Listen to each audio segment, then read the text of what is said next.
Hello all, welcome to Saturday series. இன்றைக்கி நம்ம power of your subconscious mind புக்கோட third part பார்க்க போகிறோம். ஸோ தேர்ட் பார்ட்டை வந்து ஆத்தர் எப்படி ஸ்டார்ட் பண்ணுறாருன்னா, மணி நம்ம எல்லாருக்குமே வந்து ரொம்ப அத்தியாவசியமான ஒரு விஷயத்தை பற்றி ஸ்டார்ட் பண்ணுறாரு, மணி பற்றி. ஸோ என்ன சொல்கிறாருன்னா, நம்மளோட உரிமை வந்து பணக்காரங்களாக இருக்கிறது, ரைட் டு பி ரிச், எல்லாத்துக்குமே அந்த உரிமை இருக்குது அப்படிங்கிற மாதிரி சொல்கிறாங்க. எல்லாருக்குமே ஒரு அபண்டண்ட்டான லைஃப், ஒரு லக்ஸுரியான லைஃப் நம்மளை சுற்றி இருக்கிறது வந்து எல்லாரோட பேசிக் ரைட், அதாவது அவங்களோட அடிப்படை தேவை அப்படிங்கிற மாதிரி சொல்கிறார் ஆத்தர்.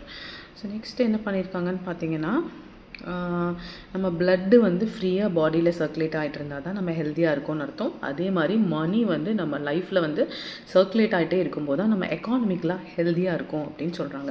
அப்படி இல்லாமல் ஒரு விஷயத்துக்காக நம்ம ஸ்பெண்ட் பண்ணும்போது நம்ம பயந்தோம், இது தேவையா அப்படின்ற மாதிரிலாம் யோசித்தோம்னா அது வந்து ஒரு எக்கனாமிக் இல்னஸ் அப்படிங்கிற டேர்மை யூஸ் பண்ணுறாரு. நானுமே ரீசெண்டாக ஒரு பர்ச்சேஸ் பண்ணால் எனக்கு அது வாங்கும்போதே கொஞ்சம் ஐயோ ஓவராக செலவு பண்ணுறோமா அப்படின்னு பயமானது. அப்போ தான் நான் வந்து என்னை ரீஅஷ்யூர் பண்ணிக்கிட்டேன், என்னால் சம்பாதிக்க முடியும் அண்ட் என்னோடய லைஃப்பில் வந்து மணி ஃப்ளோ ஆகிட்டே இருக்கும். இப்போ நான் வந்து இதை செலவு பண்ணுறேன்னா என்னால் அடுத்து சம்பாதிக்க முடியும் இதை விட அதிகமாக அப்படிங்கிற மாதிரி தாட்டோட தான் நம்ம மணியை வந்து லெட் கோ பண்ணணும். அதை விட்டுட்டு கில்ட்டோட வருத்தத்தோட லெட் கோ பண்ணும்போது அது நமக்கு திருப்பி வர்றதுக்கு தாமதமாகும் அப்படிங்கிற மாதிரி சொல்கிறாங்க.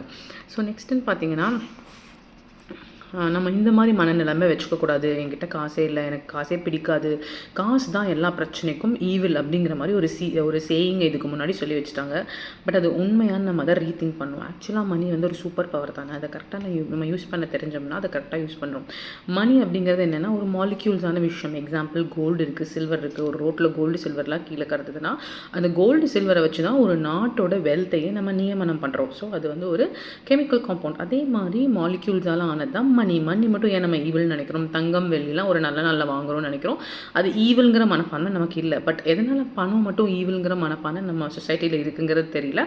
பட் அது வந்து ஒரு தவறான கண்ணோட்டம் அப்படிங்கிற மாதிரி சொல்கிறாங்க.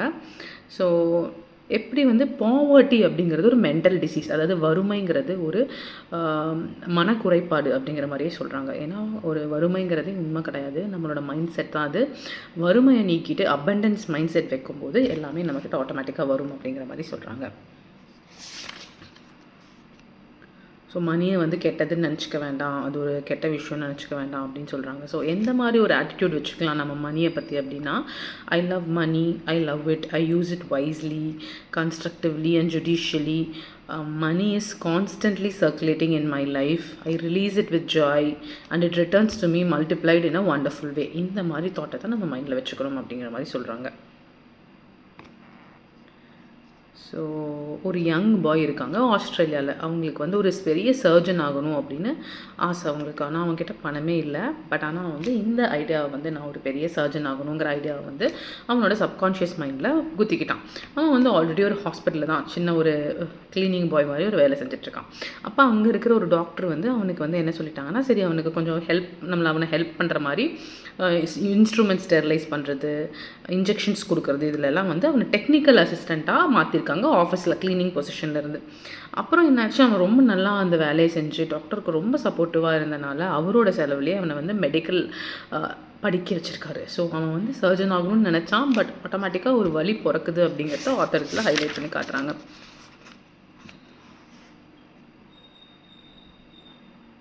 ஸோ நம்ம வந்து நிறைய ட்ரான்சாக்ஷன்ஸ் பண்ணும்போது, எக்ஸாம்பிள் நம்ம ஸ்டாக்ஸில் இன்வெஸ்ட் பண்ணலாமா அந்த மாதிரி டவுட்ஸ் எல்லாம் வரும்போது நம்ம எப்படி ப்ரே பண்ணிக்கலாம்னா, infinite intelligence governs and watches over all my financial transactions and நான் என்ன பண்ணாலும் அது ப்ராஸ்பர் ஆகும் அப்படிங்கிற மாதிரி சொல்லிக்கலாம். எந்த ஒரு முடிவும் நம்ம எடுக்கிறதுக்கு முன்னாடி என்னை வந்து இன்ஃபைனைட் இன்டெலிஜென்ஸ் கைடன்ஸ் பண்ணுது, அது பார்த்துக்கும், அது கரெக்டான முடிவை என்னை எடுக்க வைக்கும் அப்படிங்கிற மாதிரி நம்ம ஒரு தாட்டோடு இருந்துக்கலாம் அப்படிங்கிற மாதிரி சொல்கிறாங்க.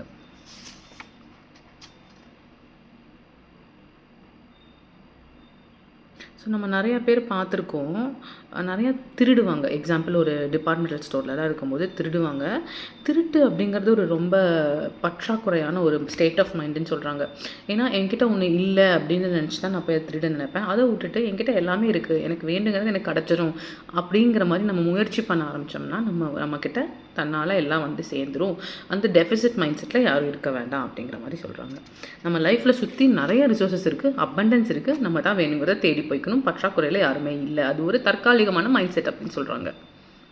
ஸோ நம்ம எப்படி அஷூரன்ஸ் பண்ணிக்கலாம்னா, என்னை சுற்றி எல்லாமே இருக்குது, நான் வந்து பணக்காரனா, ஹாப்பியாக, சக்ஸஸ்ஃபுல்லாக, மணி வந்து ரொம்ப அபண்டண்ட்டாக என் லைஃப்பில் ஃப்ளோ ஆகிட்ருக்கும். எனக்கு வந்து நான் என்னோடய டேலண்ட்ஸ் எல்லாம் ஃப்ரீயாக எல்லாத்துக்கும் கொடுப்பேன்.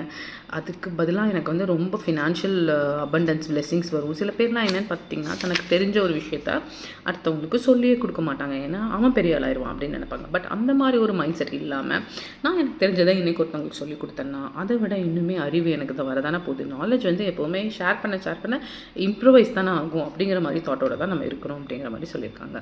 சக்ஸஸ் அப்படின்னா என்னென்னா, சக்ஸஸ்ஃபுல் லிவிங், அதாவது peace, harmony, integrity, security, happiness, இது எல்லாமே அந்த லைஃப்பில் கலந்து வரணும் அப்படிங்கிற மாதிரி சொல்கிறாங்க. ஸோ சக்ஸஸ் எப்படி கொண்டு வரலாம் லைஃப்பில் அப்படின்னா, ஃபஸ்ட்டு ஸ்டெப் வந்து நமக்கு என்ன பிடிக்குங்கிறத நம்ம கண்டுபிடிக்கணும் அப்படிங்கிற மாதிரி சொல்கிறாங்க. சப்போஸ் நமக்கு என்ன பிடிக்கும்னு நமக்கு தெரியலனா, நம்ம அதையுமே நம்ம இன்ஃபைனைட் இன்டெலிஜென்ஸ் கூட ப்ரே பண்ணிக்கலாம். எனக்கு என்ன பிடிக்குங்கிற மாதிரி எனக்கு வழிகாட்டுங்க, கைட் பண்ணுங்கன்னு கேட்டால் அந்த கைடன்ஸ் வரும் அப்படின்னு சொல்லியிருக்காங்க. நெக்ஸ்ட், உங்களுக்கு பிடிச்சதில் வந்து நீங்கள் ஏதாவது ஒரு ஃபீல்டை எடுத்துகிட்டு அதில் ஸ்பெஷலைஸ் ஆகணும். எக்ஸாம்பிள், ஒருத்தர் வந்து கெமிஸ்ட்ரி ரொம்ப பிடிக்குதுன்னா, கெமிஸ்ட்ரியில் எவ்வளோ ஃபீல்டு இருக்குது இல்லையா, அதில் அவர் ஏதாவது ஒன்று தேர்ந்தெடுத்து அதில் ஸ்பெஷலிஸ்ட்டாக மாறணும் அப்படிங்கிற மாதிரி சொல்கிறாங்க. தேர்ட் ஸ்டெப் என்னென்னு பார்த்தீங்கன்னா, நம்ம லைஃப்பில் சக்ஸஸ்ஃபுல்லாக இருக்கிறதுக்கு நம்மளோட ஆசை வந்து ரொம்ப செல்ஃபிஷாக, சுயநலமாக இருக்கக்கூடாது. அது வந்து ஹியூமனிட்டிக்கு ஹெல்ப்பாக இருக்கிற மாதிரி இருக்கணும். எக்ஸாம்பிள், எனக்கு வந்து மேபி ஒரு வாட்டர் கண்டுபிடிச்சவங்க என்ன பண்ணியிருப்பாங்கன்னா, வாட்டர் கண்டுபிடிச்சா அது எனக்கு மட்டும் பிரயோஜனப்படாது, உலகத்துக்கே பிரயோஜனப்படும். ஸோ இன்ஃபைனைட் கைடன்ஸ் எனக்கு கைட் பண்ணுன்னு கேட்டிருந்தா, அந்த நல்ல எண்ணத்துக்காகவே நம்மளை இன்னுமே சிறப்பாக இன்ஃபைனைட் கைடன்ஸ் கைட் பண்ணும் அப்படின்ற மாதிரி சொல்கிறாங்க. பட் நம்ம சில பேர் வந்து கேட்டிருப்போம், இல்லை நம்ம ஏன் ட்ரூத் சூஸ் பண்ணணும் லைஃப்பில், ஃப்ராட்லெண்ட் பண்ணி சக்ஸஸ் ஆகலாமே அப்படின்னு கேட்பாங்க. நான் என்னோடய ஃப்ரெண்டு வந்து ஃப்ராட் பண்ணான், ஆனால் இப்போ ரொம்ப பணக்காரனாக இருக்கான், ஜாலியாக இருக்கான் அப்படின்னா, நம்ம லைஃப்பில் வந்து நம்ம நிம்மதியாக இருக்கணும் அப்படிங்கிறது தான் மெயின் கோல். ஸோ நம்ம எவ்வளோ விதத்தில் பணம் சம்பாதிக்கலாம், இல்லீகல் விஷயத்தில் ஈஸியாக சம்பாதிச்சிடலாம். பட் அந்த சம்பாதிச்ச காசெல்லாம் வச்சுட்டு பயந்துட்டு ஒரு கில்ட்டி ஃபீலிங்கோடு வாழ்கிறது முக்கியமாக, இல்லை திருப்தியாக எந்த தப்பும் நான் பண்ணலைங்கிற ட்ரூத்ஃபுல் பாத் எடுத்துகிட்டு வாழ்கிறது நல்லதான். ஸோ நம்ம வந்து பயந்துகிட்டே இருக்கும்போது அது நம்ம வந்து கில்ட் கான்ஷியஸ் இதெல்லாம் வந்து நம்ம பாடி பார்ட்ஸை பாதிச்சிடும். That is not a ultimate living இல்லையா. திருப்தியாக யாருக்கும் எந்த கெடுதலும் நினைக்கல, அடுத்தவங்களையும் வாழ வச்சேன், நானும் வாழ வைக்கிறேன் அப்படிங்கிற ஸ்டேட் ஆஃப் மைண்ட் தான் கரெக்டு.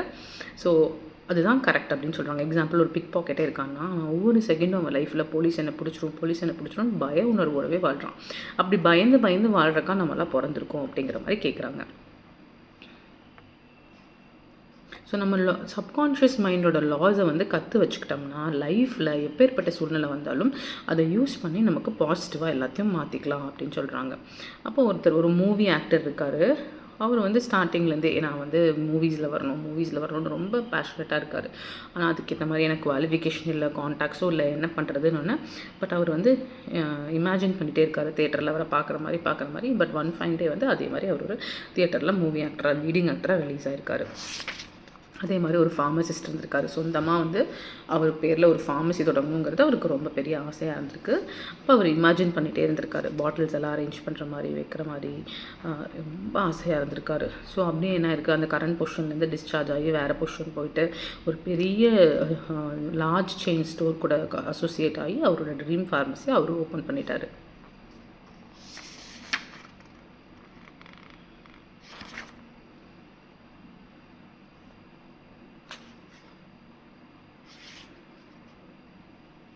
ஸோ நம்ம பையிங் அண்ட் செல்லிங் பண்ணும்போதும், ஒரு வீடு வாங்குகிறோம், ஸ்டாக்ஸ் வாங்குறவங்க வந்து ரொம்ப ரிலாக்ஸ்டான ஸ்டேட் ஆஃப் மைண்டில் நம்ம சப்கான்ஷியஸ் மைண்ட் கிட்ட சொன்னால் போதும்.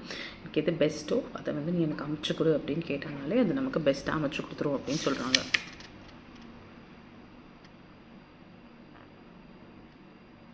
அதே மாதிரி ஒருத்தர் வந்து ஒரு வாழ்கிற வீடை வந்து விற்கணும்னு சொல்லியிருக்காரு. ரொம்ப நாளாக ட்ரை பண்ணிகிட்டே இருக்காரு, விற்கவே முடியல. அடுத்து என்ன பண்ணலாம், விற்கல நெகட்டிவாக இருந்தார். சரி, ஓகே, நம்ம பாசிட்டிவாக மாற்றலாம் அப்படின்னு சொல்லிட்டு அவரை கேட்டுக்கிறாரு. சப்போஸ் இந்த வீடு விற்றுருச்சுன்னா நீ ஃபஸ்ட்டு ஸ்டெப் என்ன பண்ணுவேன்னு கேட்டப்போ அவர்கிட்ட சொல்லியிருக்காரு, ஃபார் சேல் அப்படின்னு இருக்கிற போர்டை வந்து நான் ரிமூவ் பண்ணிடுவேன் அப்படிங்கிற மாதிரி சொல்கிறாரு. அப்போது அந்த போர்டை பார்த்துட்டு நான் ஒன்று சீக்கிரமாக ரிமூவ் பண்ண போகிறேன்னு சொல்லிகிட்டே இருந்திருக்காரு. ஜஸ்ட் அவர் மனசுக்குள்ளே கூடிய சீக்கிரமே அந்த வீடு நல்லபடியாக விற்றுட்டாரு. அந்த போர்டையும் அவர் சொன்ன மாதிரியே எடுத்துட்டாரு அப்படின்னு சொல்கிறாங்க. ஸோ இந்த மாதிரி நிறையா பேர் இதை வந்து பாசிட்டிவாக யூஸ் பண்ணியிருக்காங்க. நிறைய ஃபேமஸ் சயின்டிஸ்ட்ஸ் வந்து நிறையா டிஸ்கவரிஸ் பண்ணியிருக்காங்க. ஸோ எக்ஸாம்பிள் பார்த்தீங்கன்னா, ஃப்ரெட்ரிச் வான் ஸ்ட்ராட்டஸ் அப்படிங்கிற ஃபேமஸ் கெமிஸ்ட் வந்து ரொம்ப நாளாக வந்து ரிசர்ச் பண்ணிகிட்ருக்காரு ஒரு காம்பவுண்டை கண்டுபிடிக்கிறதுக்காக. 6 கார்பன் 6 ஹைட்ரஜன் ஆட்டம்ஸை வந்து பென்சீன் அப்படிங்கிற ஃபார்முலா வந்து க்ரியேட் பண்ணுறதுக்காக எப்படி எப்படி எப்படி அரேஞ்ச் பண்ணுறதுன்னு யோசிச்சுட்டே இருந்திருக்காரு. அவரால் அந்த எக்ஸ்பெரிமெண்ட்டை சக்ஸஸ்ஃபுல்லாக முடிக்கவே முடியல. அப்போ என்ன சொல்லியிருக்காருன்னா, ஒரு நாள் நைட் தூங்க போகிறதுக்கு முன்னாடி இன்ஃபைனைட் இன்டெலிஜென்ஸ் எனக்கு வந்து இந்த பென்சீனோட ஃபார்முலாவை வந்து ஹெல்ப் பண்ணி கொடு அப்படிங்கிற மாதிரி ப்ரேயர்ஸில் வச்சுட்டு படுத்திருக்காரு. ஸோ அன்றைக்கி நைட்டு வந்து மிராக்குலஸாக அவருக்கு வந்து ஒரு ஸ்னேக் வந்திருக்கு. அது அப்படியே ஸ்னேக் வந்து தலையும் வாலும் டச் ஆகிற மாதிரி ஒரு பேட்டர்ன் போட்டிருக்கு. கடைசியில் பார்த்தா அதே ஃபார்முலாவை வந்து அவர் எழுதும்போது பென்சீன் ஃபார்முலா டிஸ்கவர் பண்ணிட்டார். ஸோ இதுதான் நடந்திருக்குன்னு சொல்கிறாங்க. அதே மாதிரி ஒரு ப்ரொஃபஸர் இருந்திருக்காரு. அவர் வந்து அமெரிக்கனோட நேச்சுரலிஸ்ட். இவர் வந்து ஒரு ஸ்டோனில் வந்து ஒரு ஃபாசில் ஃபிஷ் அப்படின்னா ஒரு செத்து போன பழமையான ஃபிஷ் இருக்குல்ல, அதை வந்து கரெக்டாக வரைஞ்சிட்ருக்காரு. பட் ஆனால் அந்த ஒரு டீட்டெயிலிங்லாம் அவளுக்கு வரல. ஏன்னா ஒரு ஃபிஷ் இறந்தப்போ வந்து அது எப்படி பதிஞ்சு அதோட ஃபின்ஸு அதெல்லாம் இருக்கும் இல்லையா, அதோட டீட்டெயில்ஸ் எல்லாம் அவருக்கு வரவே இல்லை. ஸோ வந்து அவங்க தூங்குறதுக்கு முன்னாடி அவங்க இன்ஃபைனைட் இன்டெலிஜென்ஸ் கிட்ட எனக்கு வந்து இந்த ஃபிஷ்ஷை எப்படியாவது இந்த ப்ராஜெக்டை முடிக்கணும், அதுக்கு ஹெல்ப் பண்ணு அப்படின்னு சொல்லிட்டு தூங்கிட்டாங்க. அதே மாதிரி கனவுல வந்து ஒரு ஃபிஷ் வந்துச்சு. எந்திரிச்சு எழுதுறவங்களையும் மறந்து போயிடுது. ஸோ கனவுல வருது மறந்துடுது. என்னடா நமக்கு வருது பட் ஆனால் நம்மளால் அதை பிடிக்க முடியலையே, என்ன பண்ணுறது அப்படின்னு யோசிச்சுட்டே இருந்திருக்காரு. அப்போ தான் என்ன ஐடியா பண்ணியிருக்காருன்னா, தூங்குறதுக்கு முன்னாடி பக்கத்தில் வந்து ஒரு பேப்பரையும் பென்சிலையும் வச்சுட்டு படுத்திருக்காரு. ஸோ நெக்ஸ்ட் டே வந்து கனவு வரும்போது டக்குன்னு அந்த பேப்பர் பென் இருட்டிலேயே வேகா இப்படி வரைஞ்சிட்டார். அடுத்த நாள் அவரோட லேபுக்கு போயிட்டு அவர் வரைஞ்ச பிக்சரை வச்சு ஒரு ஸ்கல்ப்சர் மாதிரி ட்ரை பண்ணியிருக்காரு. ரெண்டுமே எக்ஸாக்டாக மேட்ச் ஆகிருக்கு. ஸோ நம்மளோட சப்கான்ஷியஸ் மைண்ட் கிட்ட ஐடியா கேட்கும்போது எல்லாமே நமக்கு வந்துடும் அப்படிங்கிற மாதிரி சொல்கிறாங்க.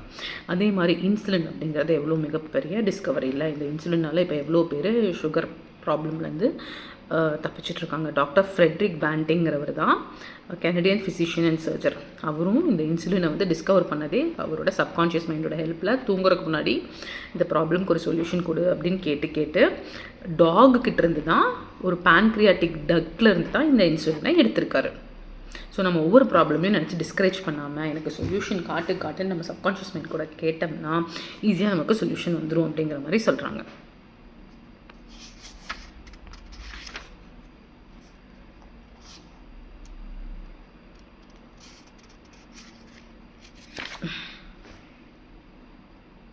அதே மாதிரி ஒருத்தர் வந்து ரொம்ப முக்கியமான ஒரு மோதிரத்தை தொலைச்சிட்டாரு.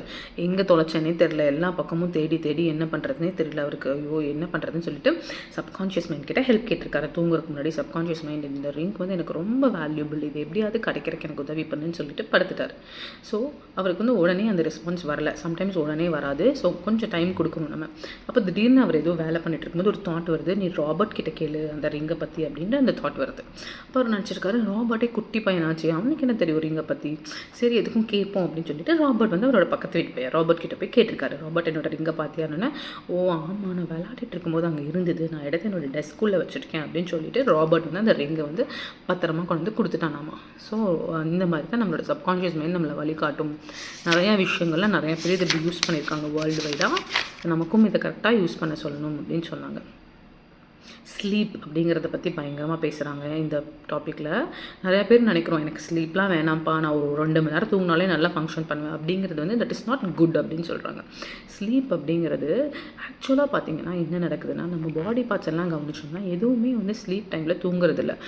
நம்ம சாப்பிட்டு படுத்தோம்னா ஃபுட்டு ஃபுல்லாக ஜீரணமாகிடுது, ப்ரீதிங் இருக்குது, ஹார்ட் வேலை செய்யுது, லங்ஸ் வேலை செய்யுது, லிவர் வேலை செய்யுது, நம்ம ஸ்கின் வேலை செய்யுது, ஏன் நம்ம ஹேரும் நெயில்ஸும் கூட தூங்கும்போது வளரும்னு சொல்கிறாங்க. ஸோ தூங்கும்போது என்ன தான் நடக்குது அப்படின்னு கேட்டிங்கன்னா, நம்ம வந்து ஒரு டிவைன் ஸ்டேட்டஸில் வந்து கனெக்டடாக இருக்கும், காடு கூட கனெக்டடாக இருக்கும். நம்மளோட இன்டெலிஜென்ஸ் வந்து காடு கூட இருந்து ட்ராவல் பண்ணிட்டு வருது. அதனால தான் தூங்குறதுக்கு முன்னாடி நம்ம ஒரு ப்ராப்ளம்க்கு சொல்யூஷன் வேணும்னு கேட்டோம்னா அது வந்து அந்த டிவைன் இன்டெலிஜென்ஸ் கூட கனெக்ட் ஆகி நமக்கு வேணுங்கிற சொல்யூஷன் எடுத்துகிட்டு வந்து தருதுன்னு சொல்கிறாங்க. ஸோ நம்ம கான்ஷியஸ் மைண்ட் வந்து ஒரு நாள் பூரா நம்மளோட மைண்ட் அலர்ட்டாகவே இருக்குது. ஃபோன் கால்ஸ் எடுக்கிறோம், நிறைய பேர் கூட பேசுகிறோம், ஒர்க் பண்ணுறோம், படிக்கிறோம்.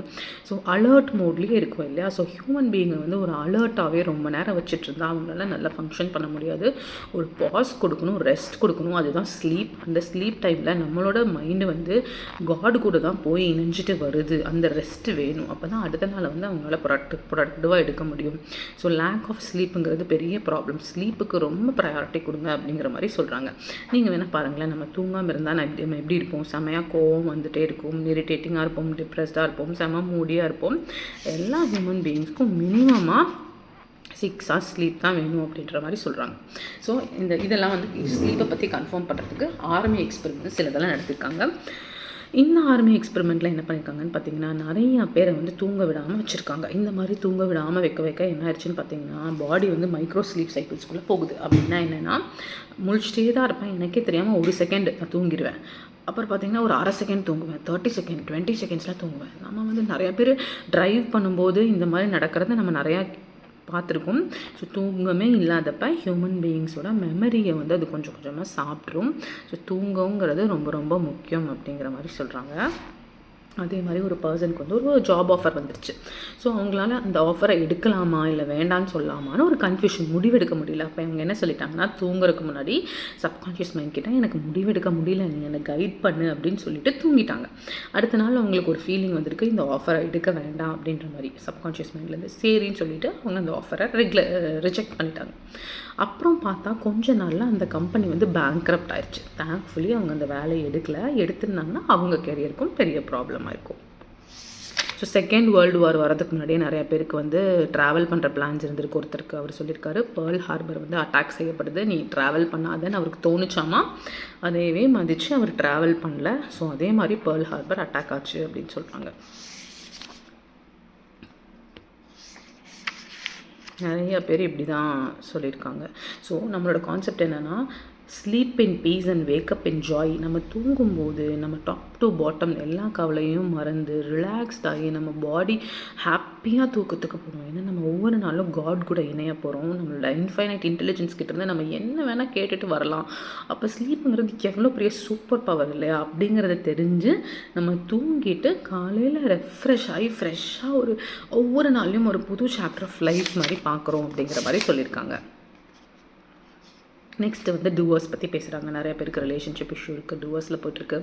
ஸோ டிவோர்ஸை வந்து யூஸ்வலாக எப்போ ப்ரிவெண்ட் பண்ண முடியும்னு தெரிஞ்சதுன்னா, மேரேஜ்க்கு அப்புறம் கிடையாது, மேரேஜுக்கு முன்னாடி அப்படிங்கிற மாதிரி ஒரு டிஃப்ரெண்ட்டான கான்செப்ட் சொல்கிறாங்க. எல்லா மேரேஜுமே வந்து ஒரு காசுக்காகவோ ஒரு பணத்துக்காகவோ ஒரு அழகுக்காகவோ நடக்கக்கூடாது. ஸ்பிரிச்சுவல் பேசிஸில், because it is a place where two hearts unite அப்படிங்கிற மாதிரி சொல்கிறாங்க.